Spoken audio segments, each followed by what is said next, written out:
오늘 주신 하나님 말씀은 사무엘상 5장 6절에서 7절, 6절에서 12절, 6장 1절에서 2절, 요한복음 9장 5절에서 7절입니다. 우리 함께 한 목소리로 읽겠습니다.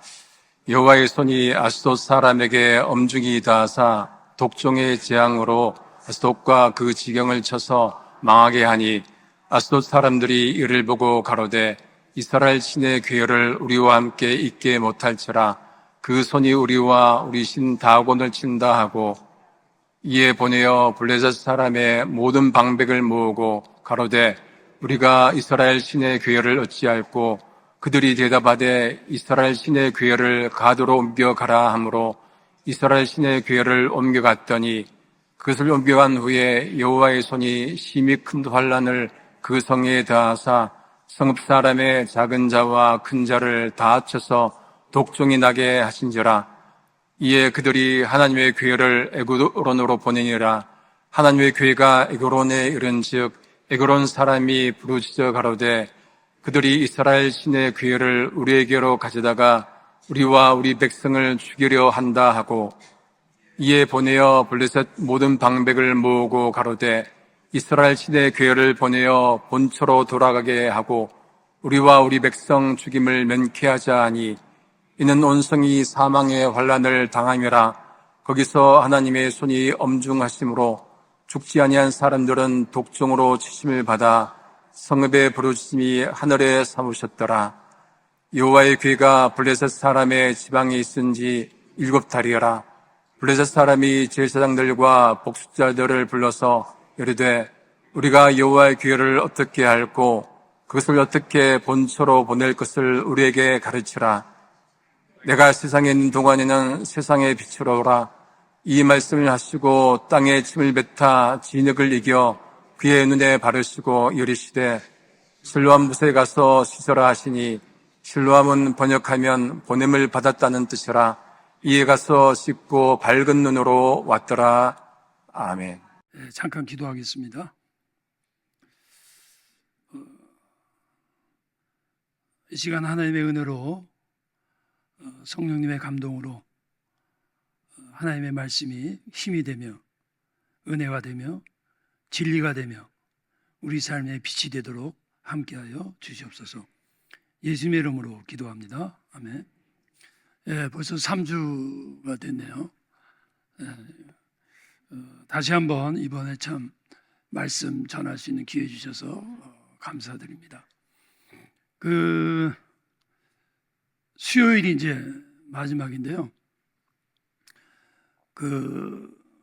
이전 설교 수요 때도 말씀드렸지만 우리가 살다 보면 불분명하고 불확실한 게 많고 특별히 우리가 신앙인으로서 고난을 당할 때 하나님이 숨어 계신다는 거죠. 그러니까 신앙생활 하는데 불분명한 거예요. 근데 뭐든지 부족한 것은 그것 자체, 그러니까 불분명한 것은 불분명한 것 자체로 해결하면 안 됩니다. 여러분, 우리가 항상 불분명하게 사시다가 불분명하게 가실 거예요. 근데 이렇게 말하면 안 되잖아요. 예수님이 더 분명해지면 불분명한 게 극복이 되는 겁니다.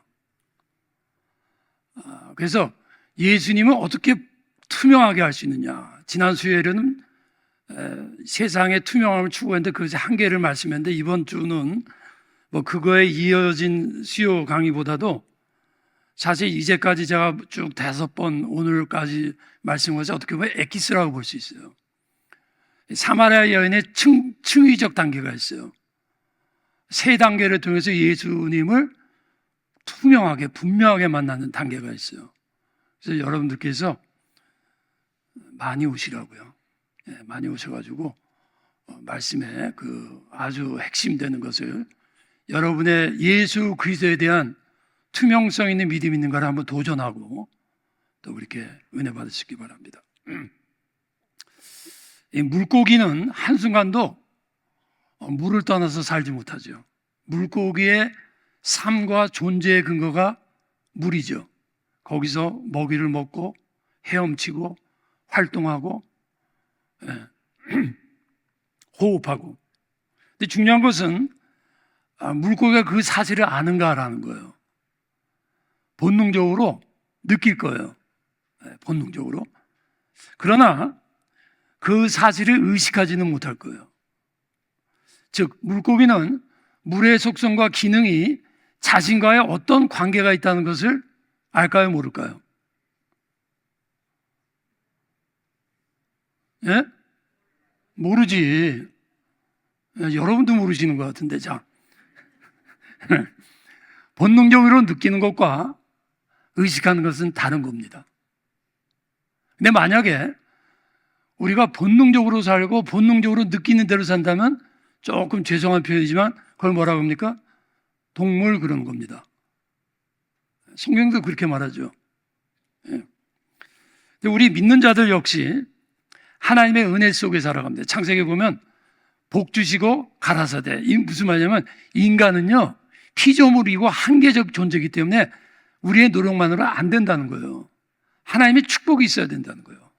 하나님의 은혜가 있어야 살아간다. 그래서 우리가 먹고 활동하고 하는 모든 것들은 하나님의 은혜 안에서 가능하다는 거죠. 근데 과연 우리는 은혜를 알고 있는가? 정말 은혜가 뭔지 또 참된 복이 뭔지를 우리는 알고 있는가라는 거죠. 죄송한데 그런 분도 계시지만 그렇지 않은 분도 좀 많은 것 같아요. 우리 믿는 자들의 대화 가운데 보면 기도나 또 저 설교 이렇게 보면 은혜라는 말을 가장 많이 사용해요. 여러분 우리 일상 유행가 뭐 소설, 영화 가장 많은 주제가 뭔지 아세요? 사랑이에요. 왜 그런지 아세요? 사랑을 몰라서 그래요. 왜 가장 많이 말하고 가장 은혜를 경험하고 그 속에서 하는데 왜 모르는지 아세요? 은혜를 경험했기 때문에 그래요. 역설적인 거예요. 은혜를 경험 못하면요 은혜에 대해서 말을 안 해요. 말을 못한다고. 또 하나는 하나님의 은혜가 너무나 다양해요. 종류가 많고 각 사람에게 베푸시는 은혜의 방식이 너무 다양해요. 그러면 어떻게 되느냐? 내 중심적 은혜를 말하게 돼요. 제가 쭉 하나님의 궁극적 선이 뭔가 말할 때 첫 주에 말씀드린 대로 선의 여러 종류가 있는데 그 중에 하나가 뭐냐면 자아중심적 주관적 선이에요. 은혜도 똑같아요. 은혜를 받았는데 내 중심적으로 그 은혜가 너무 강할수록 그래요. 은혜를 많이 받을수록 거기에 무슨 위험이냐면 내 중심적으로 이렇게 되는 거야. 그런데 하나님의 선, 진리와 마찬가지로 하나님의 은혜도 본질과 참된 의미를 모르면 신앙생활에 큰 문제가 발생합니다. 그 대표적인 것이 이스라엘 민족이에요. 이스라엘 민족의 광야 40년 생활은 사실은 은혜예요. 그게 은혜라고요. 왜 은혜죠? 근데 하나님의 은혜의 방식을 모르니까 자기 경험과 느낌의 고통으로 오니까 원망 불평하는 거예요. 그럼 어떻게 됩니까? 하나님이 원하시는 초인적인 예수 닮는 성숙한 신앙인이 못 되는 거예요. 그래서 멸망하잖아요. 그것이 뭐 구원 못 받았다 그런 포인트는 아닙니다.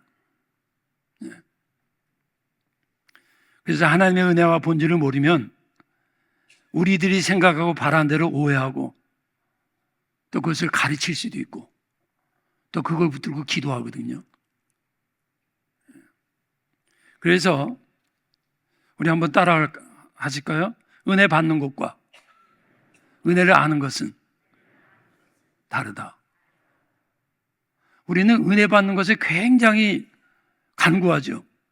그러나 여러분 기도하실 때 은혜 받는 것만큼 은혜를 알게 해주세요 기도하세요. 그러면 제대로 신앙생활하는 거죠. 그래서 많은 경우 그걸 모르면 은혜인데 은혜 아니라고 착각을 해요. 또 은혜가 아닌데 자기한테 좋으니까 은혜라고 착각을 해요. 우리 사도 바울 보세요. 사도 바울의 그 엄청난 그 고통 속에서 하나님 앞에 기도하죠. 하나님께서 뭐라고 말씀하십니까? 내 은혜가 내게 족하되는 거야. 그냥 은혜다, 그게 은혜다, 그 정도가 족하다는 거죠. 다시 한번 강조하면 은혜 받는 것만큼 중요한 것은 은혜의 본질을 바로 아는 것이다. 근데 은혜를 알려면요, 하나님의 은혜의 방법을 알아야 돼요. 하나님이 주신 은혜의 방법을 모르면 은혜가 아니라고 그러거든요. 광야에서 하나님이 왜 40년 동안 아주 한계적인 상황을 뭐라고 합니까? 이전에도 말씀드렸지만 이스라엘인들이 400년 동안 애굽에서 노예로 있었거든요. 노예의식이 아주 무의식 속에 박혀 있는 거예요. 거짓 근성이 박혀 있는 거예요. 남 의지하고 불평하는 게 박혀 있거든요. 하나님께서 10분의 1로 줄여갖고 40년 동안 의식 교육시키는 거예요. 근데 그게 되나? 목욕탕 가서 밀린 때를 밀린데 아프지. 그렇지만 은혜잖아요. 근데 자기가 아프니까 은혜가 아니라는 거지. 그게 잘못된 거죠. 그러면 하나님의 은혜는 어떤 은혜인가? 하나님의 은혜는 신적 은혜다. 신적 은혜라는 건 뭐냐면 인간적인 은혜가 아니라는 거예요. 인간적으로 생각하는 것과 다른 거라는 거예요. 하나님은 절대자예요. 무한자고 초월자란 말이에요. 그러니까 하나님의 존재답게 베푸는 거죠. 부모님들도 아버지의 성격에 따라 그 아버지의 성격과 인격에 따라 자녀 교육 방식이 다르듯이 하나님은 하나님이시기 때문에 하나님의 방식으로 우리에게 은혜를 베푸는데, 그래서 이사야서 55장 8절 9절이 이렇게 말하잖아요. 내 생각은 너희 생각과 다르다. 하늘이 땅에서 높은 것 같이 다르다. 그건 은혜 베풀 때도 다르다는 거예요. 그러니까 뭐예요? 우리가 인간적인 방식으로 하나님의 은혜 방식을 생각하면 오해하는 거죠. 우리가 물질적인 거나 건강에 관해서도 아는 방법이 있는데 그 방법대로 하나님 앞에 은혜 방식을 적용하면 오해한다, 그 말씀이에요. 그러므로 하나님께서 우리에게 베푸신 은혜 방식을 알아야 됩니다. 근데 오늘은 제가 실제적인 은혜에 대해서 말씀드리려고 그래요. 예수 믿으면 구원받고 하늘 날아간다는 근본적인 거 말고 그건 다 아실 거고, 실제적으로 여러분의 삶 속에서 하나님께서 어떻게 은혜를 베푸시는가, 그 방법이 무엇인가라는 거예요. 첫째는 한번 우리 따라해 주세요. 하나님의 은혜는 개인적이고 존재론적이다. 지난 몇 주 동안에 존재론적이 뭐라는 걸 말씀드렸죠. 그러면서 우리의 존재는 어떤 존재라고 그랬죠? 퍼즐. 제가 냉장고에 붙여놓으라고 그러셨잖아요. 모자이크 같은 거예요. 모양이 다 다른 거예요. 위치가 다른 거예요. 아픔이 다른 거예요. 기쁨이 다른 거예요. 예? 그러니까 하나님께서는 우리의 사명에 그걸 뭐라 그래요? 주체적이란 말이에요. 우리는 주관적인 선이 아니라 주체적인 존재이기 때문에 그 사명과 퍼즐에 맞게 하신다는 거예요. 그게 오늘 본문 사무엘상 5장과 6장 요한복음에 나와요. 한번 오늘 제가 여러분 봉독은 안 하셨는데 사무엘상 5장 1절 한번 보시죠. 여기 보면 이스라엘 민족의 전쟁 속에 가장 이스라엘 민족이 중요시하는 언약궤를 빼앗겼어요. 근데 이 블레셋 하나님의 길을 빼앗아 가지고 그곳에 한 7개월 있었다 그랬어요. 근데 이제 문제는 뭐냐면 그것을 더 이상 갖고 있을 수가 없는 거예요. 갖고 있을 수가 없는 거예요. 더 이상 소유할 수가 없다라는 거예요. 그래서 그것을 이제 다시 이스라엘 민족에게 돌려보내는 거예요. 왜 본인들이 빼앗은 거 왜 보내려고 그러죠? 선심 쓰는 겁니까? 우리가 갖고 있다 보니까 필요 없네. 우리 다시 돌려주자. 그거 아니에요. 소유하지 않는 의지의 문제가 아니라 소유할 수 없는 존재론적인 걸 깨달은 거예요. 무슨 말씀이에요? 우리는 블레셋 민족인데 우리 블레셋 민족이 갖고 있으면 안 된다는 거예요. 이것은 이스라엘 민족에게 속한 거라는 거지. 이스라엘 민족의 사명과 이스라엘 민족이 주신 건데 우리가 소유할 수 없는 것을 소유했으니까. 왜 더 이상 소유할 수 없는 걸 깨달았습니까? 와장창 얻어맞는 거죠. 그냥 못 깨달아요. 앞으로 맞고 뒤로 맞고 옆으로 맞고 앞치기 뒤치기 다 맞는 거예요. 그 내용이 5장 6절 7절 11절에 나와요. 그것이 바로 블레셋 민족이 이것은 우리가 소유할 수 있는 성격이 아니라는 걸 깨닫는 과정이에요.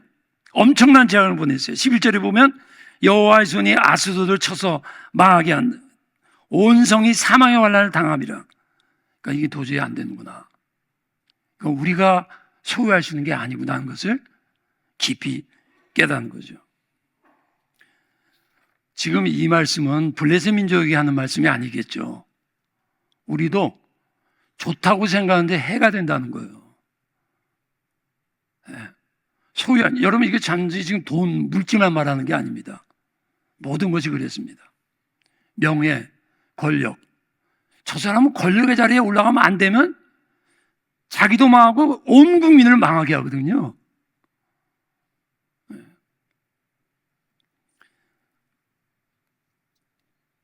우리의 단순히 물질뿐만 아니라 여러분의 사고방식 한번 생각해 보세요. 여러분의 언어를 생각해 보세요. 여러분의 마음 씀씀이를 생각해 보세요. 하나님의 자녀로서의 존재답지 않으면 하나님이 그거 뺏는 거예요. 어떻게 빼요? 쉽게 안 내놓으면 어떻게 돼요? 와장창 맞지 않는 시기를 축원합니다. 고난의 목적이 그것만은 아니에요. 그 원인 중에 하나가 바로 광야 40년이에요. 이스라엘 민족이 가지면 안 되는 노예의식, 불평, 불만. 근데 끝까지 40년 동안 그거 벗어나지 못하잖아요. 소유함은 존재 중심적이라는 거예요. 어려운 말 아니에요. 너 주제에 맞게 하나님이 주신다는 거예요. 내가 원해서 가지면 그게 나를 망칠 수 있다는 거예요. 소유와 존재의 관계를 몰랐기 때문에 블레셋 사람들은 얻어맞고 깨달은 거예요. 엄청난 대가를 지불하는 거예요. 여러분 엄청난 대가 지불하지 마시고 10불만 지불하세요. 10불만. 나에게 필요하지 않은 것은 빼앗아갑니다. 여러분 계속 창고에 갖고 계신 거 계세요? 은행 금고에 갖고 계신 거 계세요? 제가 우리 잘 아는 권사님인데 참 목회자도 잘 섬기시고 굉장히 부유한 그런 분이에요. 근데 이분이 이 돈이 좀 있다 보니까 선물을 이런 금으로 된 게 있다고 그러더라고요. 저는 받아본 적이 없어요. 이렇게 금으로 이렇게 네모난 게 있다고 그러더라고요. 그거 그다음에 뭐 다이아 보석 반지 뭐 이런 거를 다 몸는 재미로 모았다가 본인의 안방 깊은 곳에 아주 벽을 탁 차려갖고 아주 금고로 딱 해놨는데 어느 날 여행 갔다 왔더니 다 털렸더래요. 근데 이분이 그때 뭘 깨달았냐면 내가 헌금 생활을 안 했구나. 제가 지금 여러분한테 헌금하라는 거예요? 네, 헌금하라는 거예요. 이게 지금 그분이 그렇게 말한 거예요. 우리 집사람도 여기 같이 들었어요. 제가 지어낸 말 아니에요. 그분이 그 다음부터 그걸 깨달은 거야. 여러분 얼마나 기특해요. 보통 사람들도 하나님 내가 이거 평생 모은 걸 왜 뺏어갑니까? 그러기 위해서 우리는 먼저 주제 파악을 해야 돼요. 내 존재가 누군가? 내가 누군가? 내 소명이 무엇인가? 네. 여러분 제가 목사인데 제가 한 번도 그렇게 기도한 적이 없기 때문에 이렇게 말씀드리는데 제가 목회를 하면서 하나님 앞에 하나님 이 목회 통해서 좀 돈 좀 벌게 해주세요. 그런 기도 한 적 없어요. 근데 만약에 그렇게 기도했다면 어떤 생각하세요 여러분이? 싹군이네. 근데 저만 그게 적용됩니까? 여러분도 마찬가지예요. 여러분이 일하는 목적, 살아가는 목적은 우리의 삶의 방식은 따로 있어요. 따로 있는 거란 말이에요. 근데 그렇지 않은 데서 하니까 자꾸 고생하는 거죠. 그러면 나에게 주신 소명이 무엇인가? 간단합니다. 남보다 많이 가진 거. 그게 소명이에요. 하나님 내 소명이 뭡니까? 그럼 하나님 그러니까 야 녀석아 너 지금 돈 많아? 남한테 나눠줘. 너 재능 있어? 남한테 섬겨. 뭐 잘 만들어? 남의 집에 지붕에 금 갖다 놓으면 가서 좀 고쳐줘. 그거예요. 또 하나 먼저 하세요. 남보다 많이 아픈 거. 남이 모르는 고통이 있는 거. 남 모르는 깊은 상처가 있는 거. 유명한 말 있죠? 상처 입은 치유자. 그게 소명이에요. 그게 소명이라고. 물질이든 재능이든 지식이든 고난이든 남보다 더 가졌다면 그것이 여러분을 남을 섬기는 소명입니다. 여기서 또 한 가지 알 수 있는 사실은요. 블레셋을 통해서 알 수 있는 건 뭡니까? 남보다 힘이 있고 기술이 있고 경험이 많고 지식이 있다고 해서 갖는 게 아니다. 그렇죠? 그 사람에게 맞지 않으면 언젠가는 빼앗겨요. 반대로 나에게 능력이 부족하고 지식이 부족하고 경험이 부족하고 재능이 부족해도 뭐예요? 얻지 못하는 것이 아니다. 지금 이스라엘 민족이 무력으로 가서 다시 빼앗아 옵니까? 아니에요. 가만히 앉아있는데 들어오잖아요, 지금. 한번 또 따라 할까요? 때가 되면 들어온다? 예. 때가 되면, 아니, 이거 안 따라 해주세요. 이거 한 번 더 따라 해주세요. 내가 나에게 필요한 것은 하나님이 때가 되면 주신다? 예. 옛날에 박조준 목사님 이렇게 위를 올리시더라고. 또 한 가지 할 수 있는 건 소유의 일시성이에요. 본문에 보니까 약 7개월간 있었다 그래요. 얼마 못 가요, 여러분. 정말 자기 거 아니거든요. 얼마 못 가요.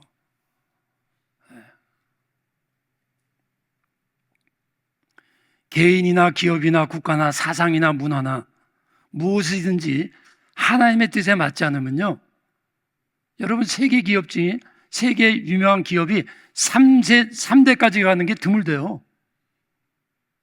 하나님의 뜻대로 안 해서 그래요. 시편 33편 9절, 10절, 11절에 이런 말씀이 있습니다. 여호와께서 민족들의 사상을 무효하게 하시면, 이 뭐냐면 민족들의 사상을 없앤다는 거예요. 그게 뭐죠? 공산주의. 예. 뭐 아직 소련, 뭐 중국, 북한이 있지만 그건 이미 역사에서 심판받은 거예요. 어느 나라도 공산국가 따라가려고 하는 나라가 없는데 조금 이상한 나라가 요새 있는 것 같아요.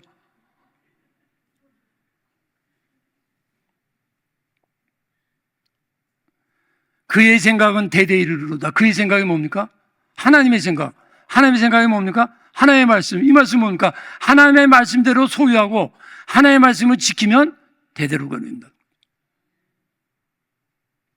또 하나는 소유의 유동성이에요. 유동성. 블레셋 사람들이 자기 힘으로 언약궤를 빼앗았지만 다시 돌아가는 거예요. 돈은 아시는 것 같은데 괜찮아요. 돈은 돌고 돈다.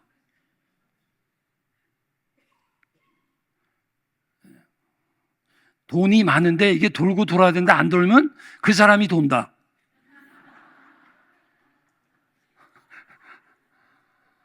저는 정확한 말만 해요. 소유물을 하나님께서 이동하신다는 거예요. 그리고 좋은 의미에서 때가 되면 여러분 건강도 돌아와요. 물질도 돌아와요. 여러분이 자녀를 위해서 기도하면 자녀들도 돌아옵니다. 여기서 생각하는 또 하나의 사실은 소유를 일반화시키면 안 돼요. 저 사람이 가졌으니까 나도 가질 수 있어. No. 아니에요. 저 사람이 있으니까 나도 할 수 있어? 누가 그래요? 거기 얽매여갖고 막 경쟁하고, 다윗과 골리앗의 그 싸움 이야기 여러분 잘 아시죠? 다윗과 골리앗의 싸움을 앞두고 사울 왕이 참 기특하고 안쓰럽죠. 목동인데. 그러니까 갑옷과 칼을 주면서 너 이거 입고 나가서 잘 싸워서 승리하기 바란다 그랬어요. 왜 그렇죠? 좋은 의도로 말했어요. 왜 그렇죠?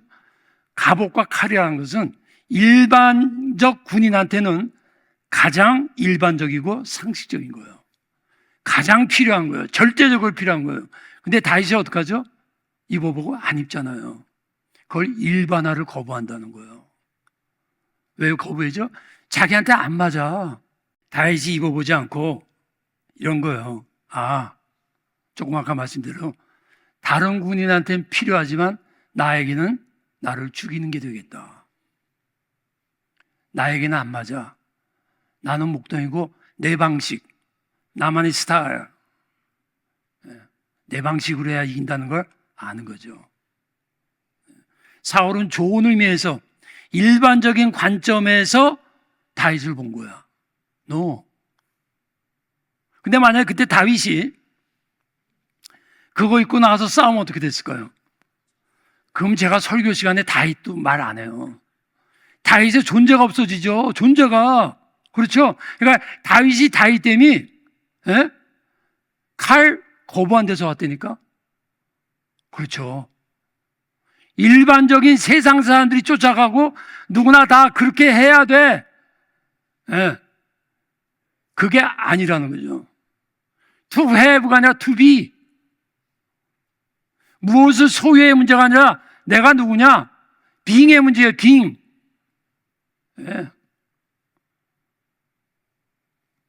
기독교인들의 소유 방식, 사고 방식, 행동 방식, 존재 방식은 일반인들과 다르다는 걸 아셔야 돼요. 근데 우리는 그게 잘 안 되는 거지.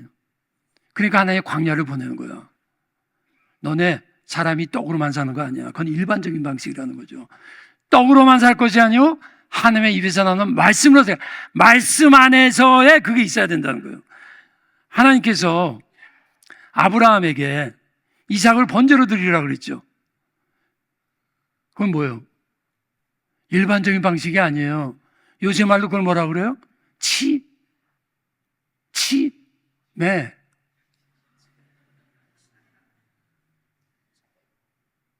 그렇죠. 여러분도 그래요. 말씀 안 받았는데 일반적인 방식 안 따라가면 또 안 돼. 말씀 안에서 그렇다는 거예요. 그러면 왜 우리들이 세상의 일반적인 방식, 가치관, 그걸 자꾸 따라갈까요? 두 가지 이유가 있어요, 크게. 첫째는 말씀 안에서의 소유함이 어떤 것인지를 경험을 못한 거예요. 쉽게 말하면 주라, 그러면 차고 넘치리라를 경험 못한 거예요. 그러니까 주면 안 되고 내가 가져야 되는 거야. 말씀 안에서의 행동 방식. 누가 나를 모욕하고 때려도 참고 그것에 의한 결과를 경험하지 못하니까 그냥 일반인 방식으로 가는 거예요. 또 하나는 세상의 대중과 세상의 문화의 시민과 유혹이 너무 강하고 너무 현실적이야. 그래서 그거에 우리가 뒤치면 밀린다. 실패한다. 그러니까 어려서부터 자녀들이 그냥 꽉꽉 눌러갖고 그냥 너 명문대 가야 돼.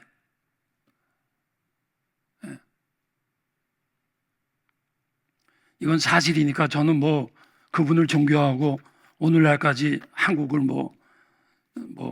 한국을 먹여 사는데도 과언이 아닌데 삼성의 이병철 회장, 이병철 회장이 그 아들 이건희 회장이 연대에 붙었다고 해서 못 가게 했대요.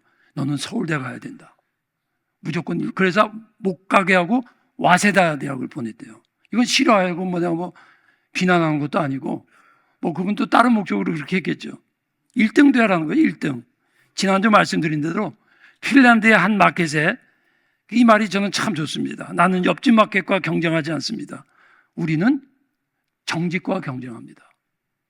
여러분 본질 잡는 걸 경쟁해야 돼요. 의로운 삶을 사는 거. 내 존재에 맞는 것이 무엇인가와 경쟁해야 돼요. 그거 놓치면 헛사는 거예요. 우리는 예수님의 철학으로 사는 사람들입니다. 그렇기 때문에 이 하나님이 주시는 셋째 맞춤 은혜입니다. 다 같이 따라 하십시다. 맞춤 은혜다. 하나님께서 각자의 퍼즐에 존재함에 맞게 소유하게 하는 것을 맞춤 은혜 그래요. 근데 각각의 퍼즐이 뭐라고 그랬죠? 다 달라요. 여러분 얼굴이 다 다르듯이 다 달라요. 사람마다 은혜의 종류, 고난의 종류가 달라요. 은혜의 방식, 은혜의 기간이 달라요. 고난의 방식, 고난의 기간이 달라요. 여러분 이스라엘 민족 보세요. 이스라엘 민족과 한국 민족이 비슷한 거 맞죠? 지리적으로 작은 나라예요. 국민도 그렇게 크게 대국가가 아니에요. 근데 이스라엘 민족에 뭘 줬습니까? 하나님의 말씀, 율법을 줬습니다. 땅의 것은 별 볼일 없어요. 그러나 하늘의 것, 영적인 걸 줬어요. 근데 하늘의 것, 영적인 것은 어떤 겁니까? 다른 많은 것 중에 하나가 아니에요. one of the many, one of the 그게 아니고 세상의 모든 것의 근본이 되는 걸 주신 거예요. 다른 거는 작고 땅의 것은 별 볼 일 없지만 그 모든 사람들이 원하는 것에 근원이 되는 것, 근본이 되는 것, 축복이 되는 것을 여러분에게 주신 거예요. 그러니까 이스라엘 민족의 살 길은 여기 있는 거예요. 그거 지키면 되는 거예요. 우리 크리스찬의 살 길은 뭐냐? 말씀 지키고 말씀 안의 행동, 말씀 안의 가치관 지키면 되는 거예요. 그러니까 우리들이 두려워할 것은 남보다 가지지 못한 것, 다른 사람 경쟁에 지는 것, 그거 두려워하는 게 아니에요. 소유의 부족, 그거 두려워하면 안 되고 나의 소명, 내게 주신 것, 그것의 가치, 그걸 잃어버리는 걸 두려워해야 돼요. 일반적인 거 따라가는 거, 일반적인 생각, 세상적인 생각, 그거 따라가는 걸 두려워해야 돼요. 유대인의 격언에 이런 격언 있죠. 유대인이 안식을 지킨 것이 아니고 안식일이 유대인을 지켰다. 하나님의 말씀대로 안식을 지키면 유대인이 하나님이 보호하시는 거예요. 여러분 이게 참 쉽지 않죠. 그러나 우리가 의, 본질, 나의 주체성, 하나님이 주시는 것 그것 잘 지키면 하나님이 여러분을 보호해요. 그리고 여러분의 필요한 것은 너희는 먼저 그의 나라와 의를 구하라. 그리하면 모든 것을 더하시리라는 것이 오게 되어 있어요. 오늘 읽은 요한복음에 보면 맞춤 은혜의 특성이 있어요. 여러분 예수님께서 병자를 고칠 때 우리는 예수님께서 죽은 자도 살리시고 병자가 많이 고치셨다. 항상 그 결과에 우리는 초점을 맞추는데 여러분 자세히 보세요. 예수님이 병 고치고 예수님이 뭐 할 때 보면 방법이 다 달라요. 그걸 맞춤 은혜 그는 거예요. 왜? 개인의 배경과 성격과 아픔과 사명과 이런 거 다 다른데 어떻게 똑같이. 여러분 부모님 아버지도 자녀한테 어떻게 교육한 줄 아세요? 자기 방식대로 하는 거예요. 그게 나쁘다는 뜻이 아니라 본인의 인격대로 하는 거예요. 예수님은 근데 우리의 모든 것을 퍼펙트하게 아시거든요. 오늘 보면 특별히 흥미로운 사실은 성경에 여러 그 시각장애인들이 나오는데 어떤 경우는 말씀으로 단번에 고쳐요. 어떤 경우는 네가 믿느냐 물어봐요. 병자를 고칠 때. 그렇죠? 어떤 때는 안수 한 번 해요. 어떤 때는 안수 여러 번 해요.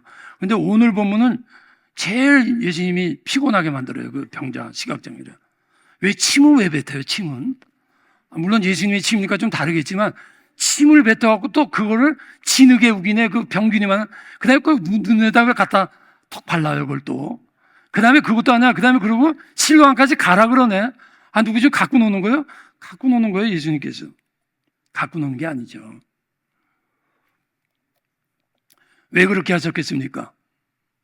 꼭 필요하기 때문에. 근데 그 사람의 필요를 주님만 하시고 그 사람만 하시는 거예요.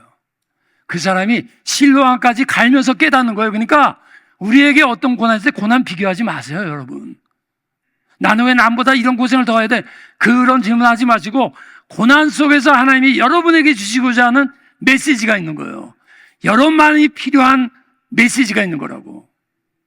그걸 붙들어야 돼요, 그거를. 그래서 각자에 맞는 은혜와 그 방법과 그걸 치유하시는 과정과 시간은 다 달라요. 그 사람의 영적 상태, 영적 수준 다 달라요. 제가 그걸 여러분을 이렇게 보면 알기 때문에 제가 이분은 자꾸 설명하다 보니까 설교가 조금 길다는 것을 여러분은 은혜로 받아주시기를 바랍니다. 저는 어렵다 길다는 말에 이렇게 주눅이 들어갔고요.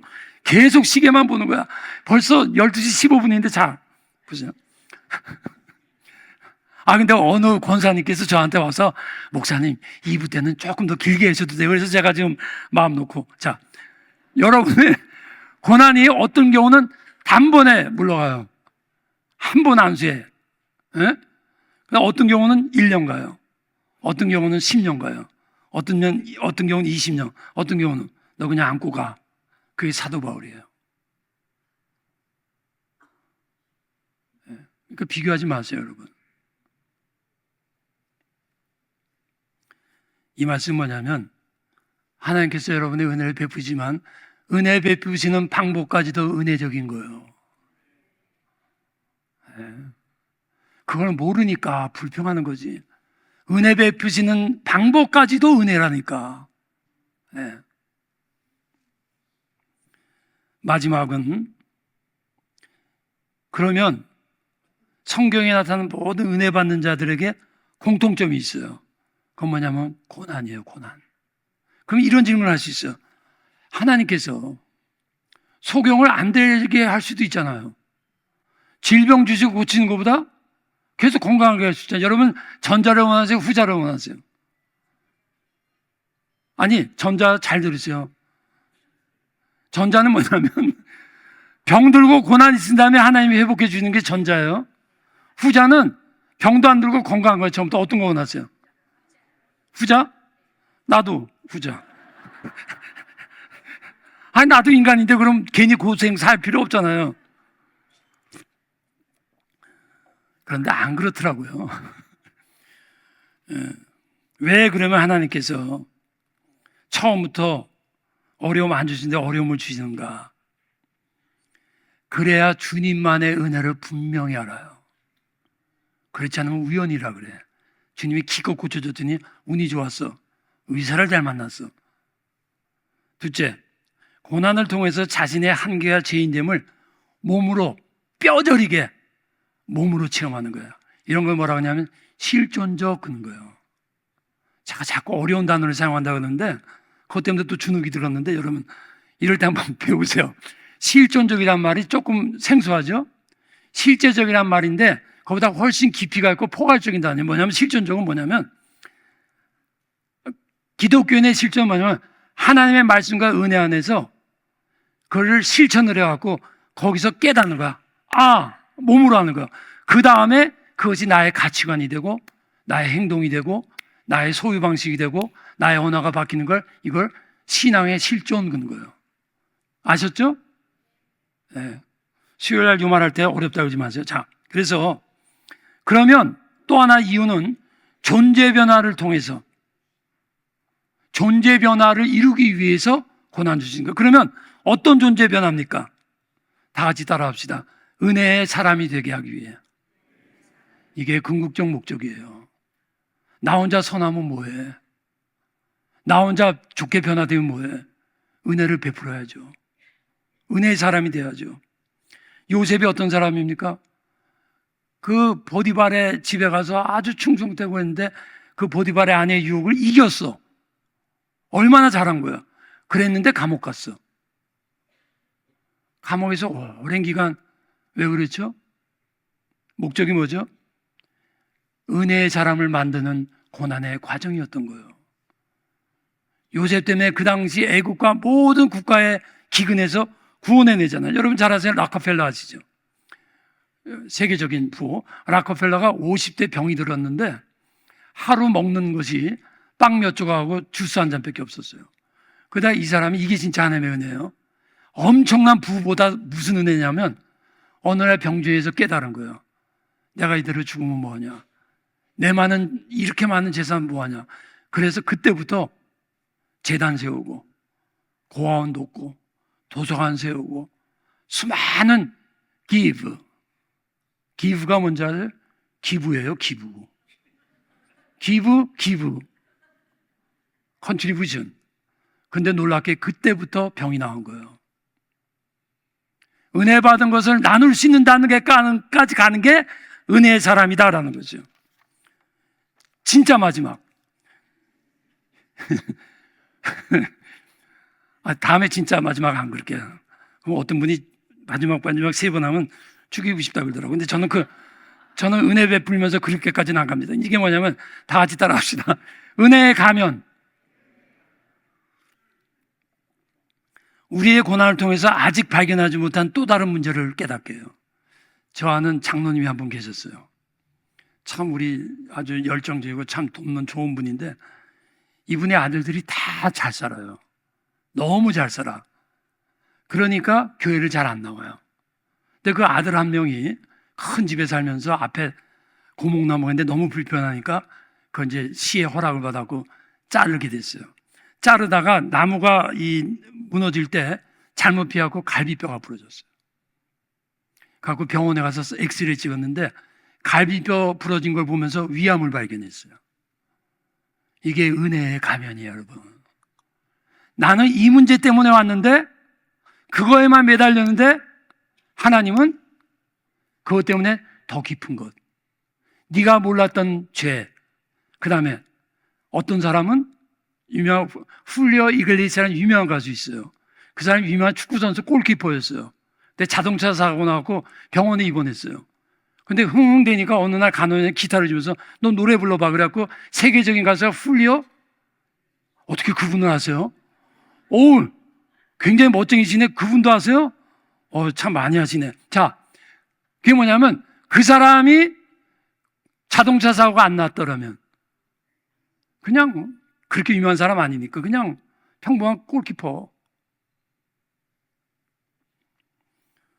여러분 자녀들 고통이 있습니까? 자녀 때문에? 어거스틴의 어머니 모니카 얘기 너무 많이 들으셨죠? 근데 모니카, 그러니까 어거스틴이 왜 그렇게 모니카가 기도했냐면 그 당시 마니교라고 하는, 그리고 저 철학에 깊이 빠져갖고 신앙생활 안 했어요. 근데 계속 기도한 거예요. 계속. 근데 하나님이, 어거스틴은 우리 신학 목사분들은 다 알죠? 교부고 기독교 신학을 체계를 만든 사도 바울 다음 가는 천재적 신학자예요. 유명한 성자였지만. 근데 그 사람이 이렇게 그릇이 클 수 있는 것은 그 사람이 못된 짓 해서 그래요. 말이 좀 이상하죠? 무슨 말이냐면 철학과 마니교라는 이단 자체는 잘못된 거예요. 그러나 그 세계를 거긴 빠져 있었지만 어머님의 기도로 거기서 나오니까 그게 신학을 만드는 데 넓은 자료가 된 거예요. 여러분의 자녀가 어떤 상황에 있든지 하나님은 모든 것을 합력하여 선을 이루니라. 그거 자체는 악이지만 그것이 하나님의 사람으로 만들어가는 밑자료가 된다라는 거예요. 하나님은 세디스트나 메조키스트가 아니에요. 여러분의 고난을 보면서 즐기는 분이 아닙니다. 여러분 고난 속에 함께하는 분입니다. 어떤 상황에 있든지 염려하지 마세요. 인내하세요. 기도하세요. 하늘의 높은 가지 땅이 하늘보다 높다는 것은 하나님의 지혜가 우리가 알 수가 없다는 거예요. 근데 우리는 우리의 지혜만 가지고 붙잡는 거죠. 결론 내립니다. 하나님의 은혜에 관한 지식은 우리가 본능적으로 느끼는 거라 하면 안 돼. 알아도 되고 몰라도 되는 게 아니에요. 그걸 모르면 신앙생활을 헛되게 하는 거예요. 여러분의 주시는 은혜는 존재, 여러분의 퍼즐에 맞게 주시는 거기 때문에 고난과 아픔과 기쁨이 다 다른 거예요. 기간도 다른 거예요. 그렇기 때문에 우리는 일반적인 거 따라가지 마세요. 세상이 좋다고 하는 거 따라가지 마세요. 우리 크리스찬의 존재 방식, 생각하는 사고 방식, 마음 쓰는 마음의 방식이 따로 존재하는 거예요. 그리고 하나님의 은혜는 일시적이고 유동적이에요. 지금 하나도 여러분에게 필요하면 언젠가 돌아와요. 그리고 각자의 수준에 맡겨주세요. 궁극적 목적은 은혜의 사람이 되게 하는 거예요. 고난을 통해서 예수 그리스도의 십자가의 고난을 직접 체험하게 하는 거예요. 기도하겠습니다.